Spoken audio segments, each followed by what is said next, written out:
Assalamualaikum dear students. Today I will discuss one of the most important story Revolution by Flannery O'Connor. Dear students, आज की video में मैं discuss करने वाली हूँ एक स्टोरी को रेवोल्यूशन जिसे लिखा है फ्लैनरी ओकॉनर ने. डियर स्टूडेंट्स, आज की वीडियो में मैं रेवोल्यूशन की समरी, इसके कैरेक्टर्स और इसके मेन थीम्स को डिटेल में डिस्कस करने वाली हूँ. शुरू करते हैं आज की अपनी वीडियो. डियर स्टूडेंट्स, रेवोल्यूशन जो है इसको 1964 में पब्लिश किया गया था और ये गॉथिक स्टोरी है और ये रिवॉल्व करती है अराउंड मिडिल एज्ड वीमेन. यानी एक मिडिल एज्ड वीमेन होते हैं मिसेस टर्पिन, उसके गिर्द जो है ये स्टोरी घूमती है और ये क्या है, गॉथिक स्टोरी है. सो पहले हम डिस्कस कर लेते हैं इसके कैरेक्टर्स को.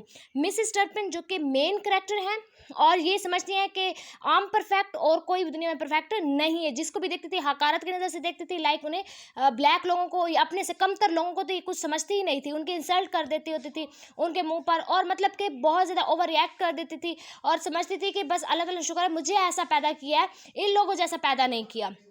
यानी से अपने आप पर बहुत ज़्यादा गुरूर होता है अपनी खूबसूरती पर.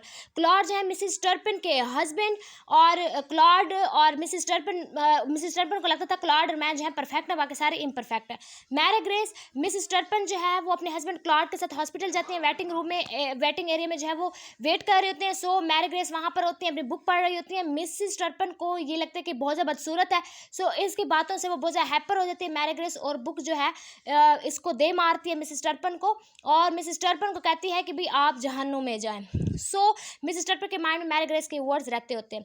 द स्टाइलिश वीमेन, ये मैरी ग्रेस की मदर हैं और ये मिसेस टर्पिन समझती थी कि ये प्यारी है और इसकी भी खटपट हो जाती है मिसेस टर्पिन के साथ स्टाइलिश वीमेन की, क्योंकि स्टाइलिश वीमेन ऐसे कहते हैं कि आपको ऐसा नहीं सोचना चाहिए कि मैं परफेक्ट हूँ बाकी सारे इम्परफेक्ट हैं. इसके बाद ब्लैक सर्वेंट, ये जो है जब वेटिंग एरिया में ये लोग वेट कर रहे होते हैं तो ब्लैक सर्वेंट जो है वो आता है और मिसेस टर्पिन को जो इस पर क्रिटिसाइज करते हैं, कहते हैं कि इसे देखें ये कितना ब्लैक है. सो ये थे मेन कैरेक्टर. अब हम डिस्कस कर लेते हैं इसकी समरी को.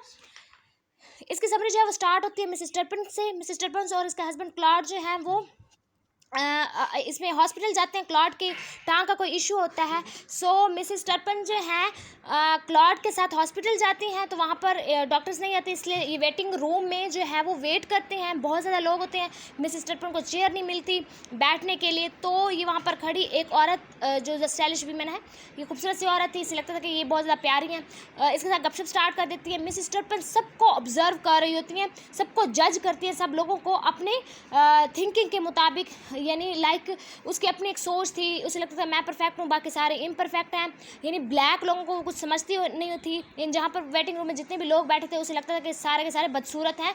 अल्लाह ताला ने शुक्र है मुझे ऐसे नहीं पैदा किया, मुझे गॉड ने जो है वो प्यारा पैदा किया, परफेक्ट पैदा किया. लाइक इसे अपने आप पर बहुत ज़्यादा प्राउड होता है इस चीज़ से, ये प्राइड फील करती हैं ये. तो इस स्टाइलिश वीमेन की ना बेटी बैठी होती हैं जो कि ब्लैक होती हैं. मिसेस टर्पिन के अकॉर्डिंग कि ब्लैक हैं, बदसूरत हैं. तो वो मैरी ग्रेस जो है ये बुक पढ़ रही होती हैं.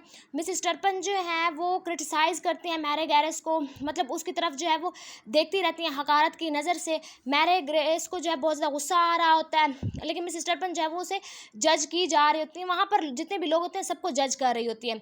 एक वाइट रैश होती है मतलब वहाँ पर, तो इस लगता है कि शुक्र है खुदा ने मुझे ऐसा नहीं बनाया इस वाइट रैश की तरह. और वो जो ब्लैक होते थे कहते थे कि मुझे शुक्र है अल्लाह ताला ने इस तरह ब्लैक नहीं बनाया, मुझे परफेक्ट बनाया, खूबसूरत बनाया, सारे लोग कैसे हैं. लाइक वो बहुत ज़्यादा नेगेटिव जज करती थी लोगों को, उसे सिर्फ अपना आप ही अच्छा लगता होता था. सो द स्टाइलिश वीमेन जो है उसे मिसेस टर्पिन से कहती हैं कि आपकी सोच गलत है, आपको ऐसा नहीं सोचना चाहिए, सब लोग एक जैसे होते हैं, बराबर होते हैं, आपको ब्लैक को कमतर नहीं समझना चाहिए. लेकिन मिसेस टर्पिन को इस बात की समझ नहीं आती होती. सो इसके बाद एक ब्लैक सर्वेंट जो है वो एक ब्लैक बॉय जो है वो डिलीवरी बॉय था, वो इंटर हो जाता है वहाँ वेटिंग रूम में. सो वहाँ पर मिसेस टर्पिन जब उसको देखते हैं तो कहते हैं देखिए ये कितना ब्लैक है, तो उसको क्रिटिसाइज़ करना स्टार्ट कर देती हैं. इससे जो मैरी ग्रेस है इसको बहुत ज़्यादा गुस्सा आता है कि भाई ये क्यों ऐसा कह रही है. वो उठा के बुक इसके मुंह पे दे मारती है मिसेस टर्पिन के. तो मिसेस टर्पिन को इस बात से बहुत ज़्यादा गुस्सा भी आ जाता है. मैरी ग्रेस इसे कहते हैं कि तुम भाड़ में जाओ, गो टू हेल, आपको जहन्नम में जाना चाहिए, ये है वो है. सो जो मैरी ग्रेस है ये इसकी बहुत ज़्यादा मिसेस टर्पिन की इंसल्ट कर देती है. मिसेस टर्पिन अपने हस्बैंड क्लॉड के साथ जो है वो चली जाती है, यानी घर को चली जाती है. जब मिसेस टर्पन जो है ये हर वक्त यही सोचती है, किसके अल्फाज सोचती है, मैरी गैरेस ने जो इसे कहा उसके अल्फाज ये सोच रही होती है। इसे बहुत ज़्यादा गुस्सा भी आ रहा होता है कि उसे ऐसा नहीं कहना चाहिए मुझे। सो मिसेस टर्पन का हस्बैंड क्लॉड जो है अगले दिन मतलब इनका अपना फॉर्म वगैरह भी होता है, ये भी जो है हर जगह बता रहे होते हैं कि परफेक्ट लोग वो होते हैं जिसके अपने घर होते हैं, जिनके पास पैसा होता है, जो खूबसूरत होते हैं, और ये समझते थे कि सारा कुछ मेरे पास पैसा भी है, घर भी है, मैं खूबसूरत भी हूँ। सो इसे इसलिए भी प्राइड था। सो मिसेस टर्पन जो है वो अपने उसके हस्बैंड जो है कुछ सर्वेंट को लेके मिसिस टर्पन का हस्बैंड जो क्लॉड जो है वो कुछ सर्वेंट्स को लेके आता है। तो ये सर्वेंट्स को ना मिसिस टर्पन पानी पिलाती है और बताती है उसे ना सारी सिचुएशन कि मुझे ना इसने मैरी ग्रेस ने यही कहा। सो वो इग्नोर कर देते हैं इस बात को। फिर मिसिस टर्पन जो है वो ब्यूटी पार्लर जाती है। ब्यूटी पार्लर से आते हुए इसे रास्ते में नजर आता है एक लाइट सी है, एक जगह पर जो है रोशनी सी है, उसके साथ साथ ना आग भी है। वहाँ पर बहुत सारे लोग जो हैं वो जन्नत में जा रहे हैं। अब ये वो लोग होते हैं जिसको ये अपने आप से कमतर समझती है, वो हेवन जा रहे हैं। ये और इसका हस्बैंड जो है ये एंड पर होते हैं। बाकी लोग सारे के सारे, इसमें जो ब्लैक सर्वेंट था और ये मैरी ग्रेस है, स्टाइलिश वीमेन है, ये सारे के सारे जो है वो जन्नत में जा रहे हैं, ये पीछे पीछे होते हैं, दोनों husband wife.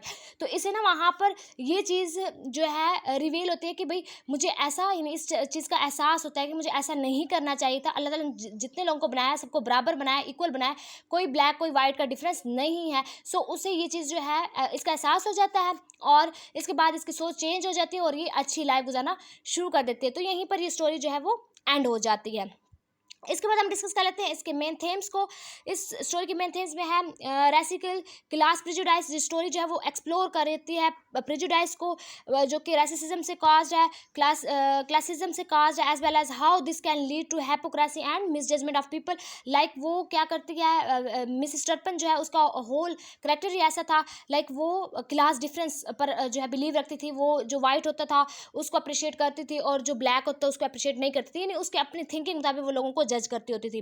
Appearance versus reality story जो है वो एक्सप्लोर करती है people's appearance can be deceiving, कि जो लोग नजर आ रहे होते हैं वो धोखा दे सकते हैं। That there may be more to people than meets the eyes. So appearance versus reality भी इसका मोस्ट इंपॉर्टेंट थीम है। Revolution and re evolution story जो है एक्सप्लोर करती है idea that people can change and grow, के लोग change भी हो सकते हैं, ग्रो भी कर सकते हैं। That it is never too late, ये ज़्यादा लेट नहीं होगा।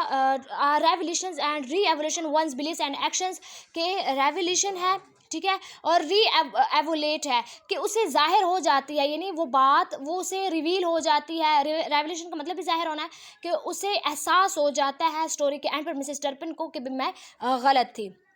सेलिब्रेशन एंड रिडम्पशन भी इसका इंपॉर्टेंट थीम है। स्टोरी जो है एक्सप्लोर करती है the idea that celebration and redemption जो है आर नॉट ग्रांटेड, ये कोई ग्रांटेड नहीं है, और ये इट इज़ पॉसिबल, ये मुमकिन है to be mistaken about once on celebration. So celebration and redemption जो है ये भी एक इंपॉर्टेंट थीम है इस शॉर्ट स्टोरी का। सो डियर स्टूडेंट्स, ये थी शॉर्ट स्टोरी जिसमें मैंने इसके थीम्स, इसके करैक्टर्स और समरी को डिस्कस किया। आई होप आप लोगों को इस वीडियो से ये सब क्लियर हो गया होगा। Thank you for watching my video.